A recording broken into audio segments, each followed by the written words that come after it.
जैसे प्रत्येक लाभ पर लोभ बढ़ता जाता है। महाबली कुंभकर्ण ऐसा भाई था जिसके जोड़ का दूसरा सूरवीर संसार में नहीं जन्मा। वह मदिरा पीकर 6 महीने तक सोता था। उसके जागने पर तीनों लोक डर जाते थे। जो वह नित्य भोजन करता तो संपूर्ण जगत जल्दी ही चौपट हो जाता। वह युद्ध में ऐसा धैर्यवान था कि कहा नहीं जा सकता। उसके समान अनेक बलवान वीर वहाँ और भी थे। रावण के पुत्र मेघनाद की जगत के सूरवीरों में पहली गिनती थी, जिसके सामने युद्ध में कोई नहीं आ सकता था। इंद्रलोक में तो नित्य ही भागा भाग मची रहती थी। दुर्मुख, अजीत, वज्रदंत, धूम्रकेतु, अतिकाय आदि अनेक योद्धा ऐसे थे कि संसार भर को अकेले ही जीत सकते थे। सब राक्षस इच्छा अनुसार रूप बनाने वाले और सब प्रकार की माया जानने वाले थे। सपने में भी उनके हृदय में दया धर्म नहीं था। एक बार रावण ने सभा में बैठकर अपना असंख्य परिवार देखा। पुत्र, पौत्र, कुटुंबी और सेवक आदि सब राक्षसों की जात कौन गिन सकता था।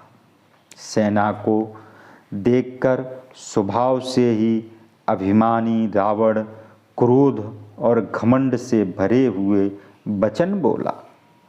हे समस्त राक्षसों के समूहों, सुनो। सब देवता हमारे बैरी हैं। वे सामने आकर लड़ाई नहीं करते।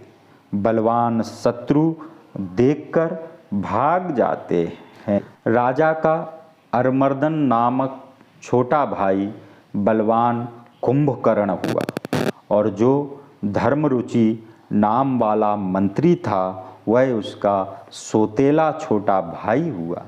उसका नाम विभीषण था, जिसे संसार जानता है। वह हरिभक्त व परम ज्ञानी था। राजा के जो पुत्र व सेवक थे वे सब बड़े भयंकर राक्षस हुए। वे सब कामना के अनुसार रूप धारण करने वाले दुष्ट स्वभाव जात के, टेढ़े, डरावने, महाज्ञानी, दयाहीन, हिंसक, पापी और संसार भर को दुख देने वाले थे। उनकी दुष्टता कही नहीं जा सकती है। यद्यपि वे पुलस्त्य जी के पवित्र, शुद्ध और अनुपम कुल में उत्पन्न हुए, तथापि ब्राह्मणों के शाप के कारण वे सब महापापी हुए। तीनों भाइयों ने अनेक प्रकार से महाकठिन तप किया, जिसका वर्णन नहीं हो सकता।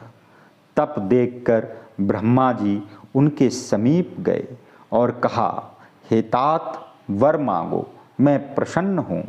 तब विनती करके चरण पकड़कर रावण बोला, हे जगदीश्वर, सुनिए, वानर और मनुष्य इन दोनों को छोड़कर हम किसी के मारे न मरें।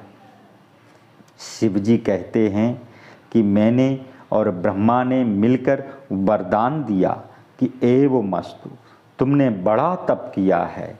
फिर ब्रह्मा जी कुंभकर्ण के पास गए।